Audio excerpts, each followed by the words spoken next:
začali už v sobotu 14. septembra. Ráno o 7, keď pani starostka zvolala na obecný úrad krízový štáb. Boli tam zástupcovia obce, boli tam zástupcovia okresného krízového štábu a samozrejme správca našej priehrady. Dohodli sme sa, kto bude mať čo na starosti. Keď sme dostali túto informáciu, tak nás začali povolávať či starostka, občania z operačného, niektorým už pomaly zatápalo pivnice. Večer o 8 sme sa opäť stretli na obecnom úrade v rámci ďalšieho krízového štábu a tam už situácia bola veľmi vážna, ale zatiaľ ešte nebola kritická. Presne sme si určili v prípade kritickej situácie spôsob vyrozumenia.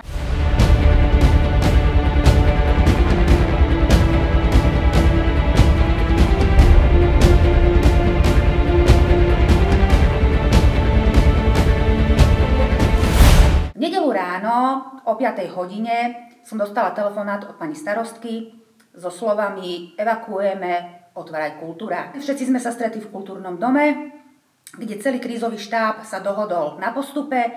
Pripravovali sme kultúrny dom pre evakuovaných ľudí a začali sme postupne ľudí navážať z evakuovaných miest. Zobudilo nás o 5 ráno bublanie na toaletách. Človek sa samozrejme zlakne, že čo sa deje. No a keďže sme vedeli, že sú dažde, tak sme predpokladali, že to asi nebude nič príjemné. A keď sme vyšli von z dverí, tak už sme videli, že na pozemku už je takmer pol metra vody a bolo to teda dosť nepríjemné a vedeli sme, čo sa stalo. Nebola to žiadna sranda, museli sme sa teda hodne snažiť, otáčať a pomáhali sme, čo sa dalo. Keď prišla tá evakuácia, boli zbalení, pripravení odísť a stále sme pomáhali. V tú nedeľu som ráno vstala, chystala som sa, že teda pôjdem do kostola a vidím zať vzadu naplňa vrecia. Dcera zase vyšla von, že povodenie, veľká voda, že u susedov celý dvor majú zaliatý. A že určite, že teda to bude ešte horšie. A už za chvíľku už mi klopkali na okno, že sa chystá evakuácia. Pochopiteľne som sa zlákla, aj pred nás už bolo veľa aut, hasiči a ja neviem, vojaci, pani starostka tam bola.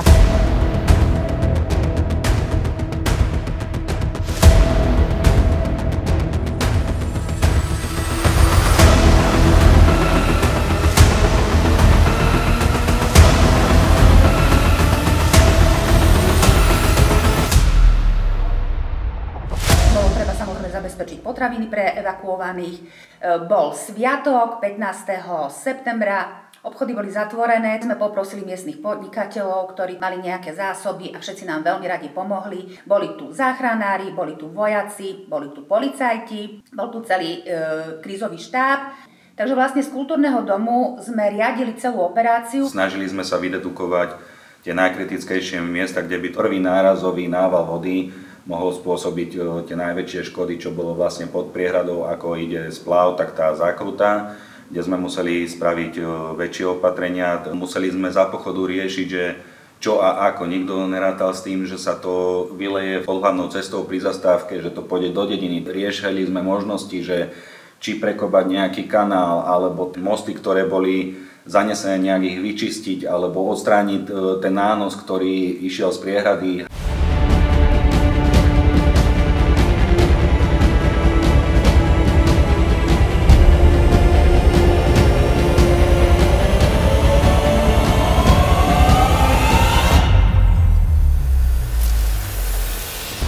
Na ďalší deň v pondelok ešte prebiehali záchranárske práce, aktuálnejšie veci sme museli doriešiť a samozrejme bolo treba tým ľuďom, ktorí sa podielali na týchto záchranárskych prácach, sa postarať o stravu. Opäť fungovali firmy, fungovali záchranári, fungovali naši hasiči z dobrovoľného hasičského zboru a robili sa neodkladné záchranné práce, aby sme nejakým spôsobom aj ľuďom uľavili, ale hlavne tomu vodnému toku, aby sme teda minimalizovali nejakým spôsobom teda škody.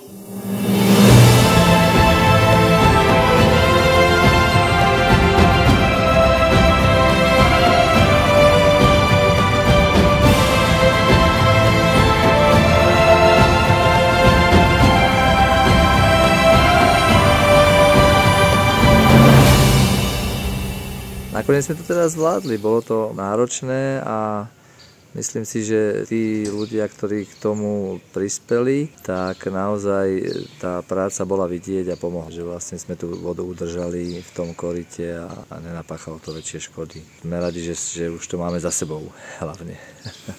Treba povedať, že napriek tomu, že to je zlá udalosť, tak v podstate sa udialo niečo úžasné a skvelé v tejto dedine, pretože sme zistili, že táto dedina je plná úžasných ľudí, ktorým treba poďakovať aj 1000-krát, aj 2000-krát, aj miliónkrát, pretože si to zaslúžia. Či sa bavíme o pani starostke, o požiarníkoch, o dobrovoľníkoch, o obyčajných ľuďoch z tejto obce, ktorí nosili čaj, občerstvenie a pomáhali či už dobrým slovom, oblečením alebo čímkoľvek. Bolo to nakoniec úžasné. Napriek tomu, aké to bolo hrozné, tak to bolo úžasné a v podstate treba poďakovať za to, ako sa to všetko udialo. A ja viem, že možno niektorým sa nedostala pomoc úplne taká, ako by očakávali. A aj my sme boli v situácii, keď sme si mysleli, že by sme si zaslúžili troška viac.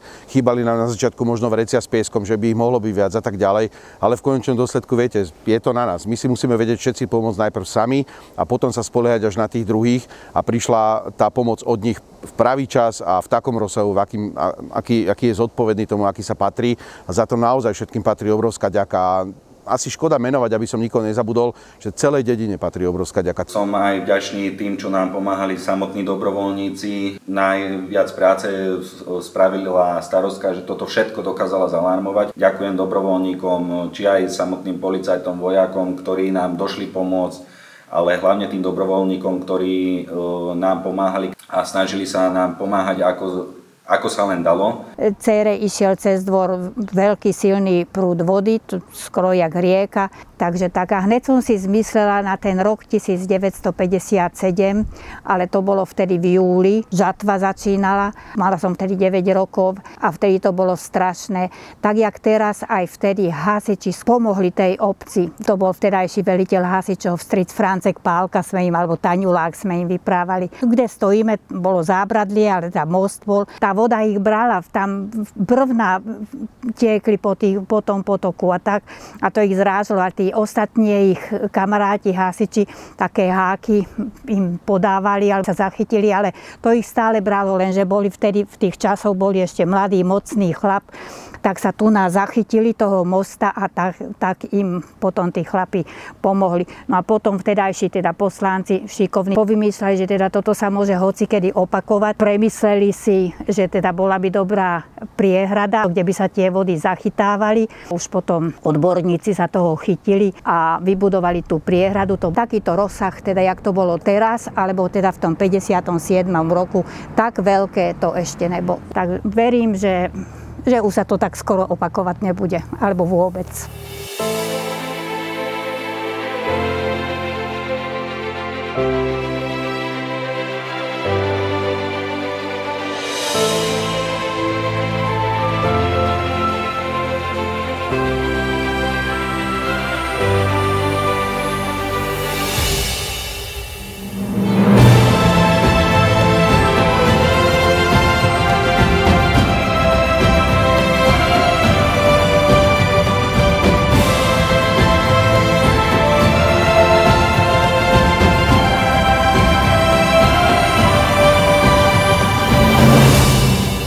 Poďakovať našej pani starostke, dobrovoľným hasičom a všetkým dobrovoľníkom, čo nám pomáhali, najmä v Sárovej uličke pri povodniach.